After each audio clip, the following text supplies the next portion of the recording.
My name is Charlie Cook. I am the CEO and founder of a company called RightCharge. RightCharge helps electric car drivers to get set up to charge their car at home and ultimately help them save money and cut their carbon. We do that through two services. We have a charge point installation platform, so we've built up a network of over 100 of the UK's best installation companies, and we also have a tariff comparison service that's designed from the ground up for an electric car driver, so it gives really accurate results on what your best deal is on your energy.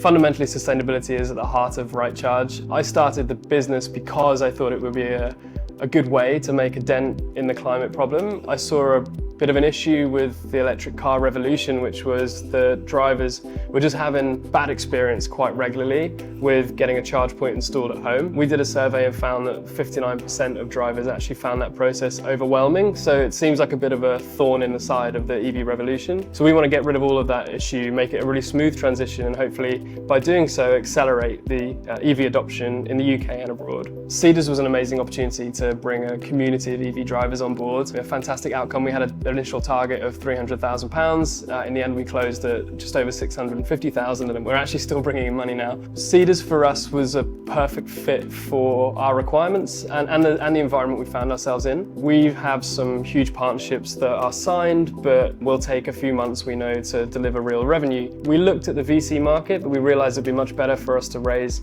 a bridging round, and Cedars was a perfect fit for that. We brought on, I think, just shy of 400 investors. I don't know if you know anyone who drives an electric car, but if you do, you generally find what they love to talk about is their electric car.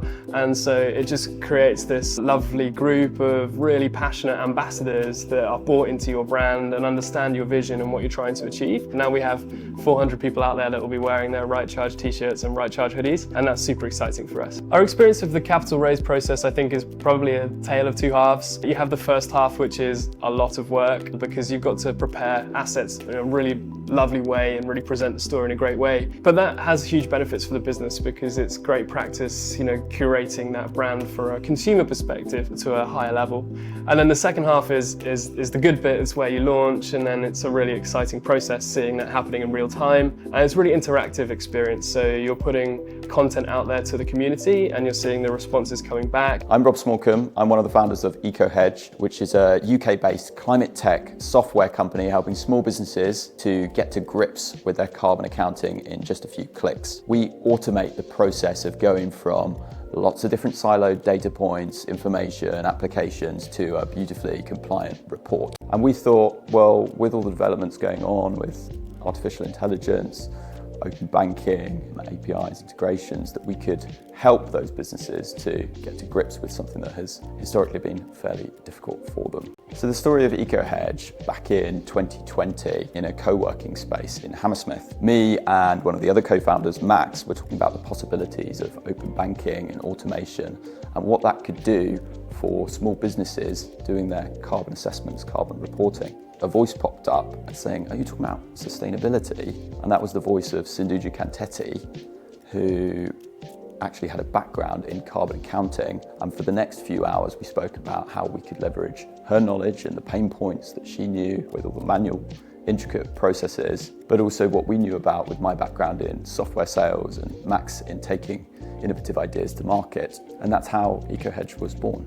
We chose to raise through our community because climate change is something that affects everyone. And from what we'd seen, not everyone was being given the opportunity to invest in the solutions that were seeking to tackle that problem. So we thought it was a really good fit to say businesses are under pressure to disclose their emissions. They don't know how to do it. We've got this solution that helps them to streamline that process. Do you want to come with us on that journey and support us? And actually that story really resonated with our community. My experience of the capital raise process was 2 months that was extremely stressful. We had to be always online. And that's only because the community was so interested in what we were doing and so engaged, which we were so grateful of, but it meant that they had loads of questions for us. And so we had to answer all of those. We were quite keen to film lots of content, so we were doing all of that. And then when it came to wrapping up the round, Cedars were quite helpful when it came to going through the commercials, going through the legals, making sure that all the ducks were in a row so that when it came to closing it, we knew what we were doing, and we were incredibly grateful for that. The advice I'd have for founders looking to raise capital is you're going to have to be ready because you need to be responsive.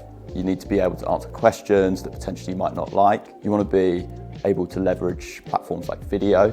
That worked quite well for us. Be ready to put yourself out there. If you're asking an investor who hasn't had the opportunity to meet you, they still want to know a bit about you. So it's always good for them to be able to see you behind the camera. And then the other thing I think is just it's a two-way process. So there might be investors that don't want to invest in your business, and that's fine. But also they might not be the right investor for you. So it's very much a two-way process, and you only understand that through dialogue.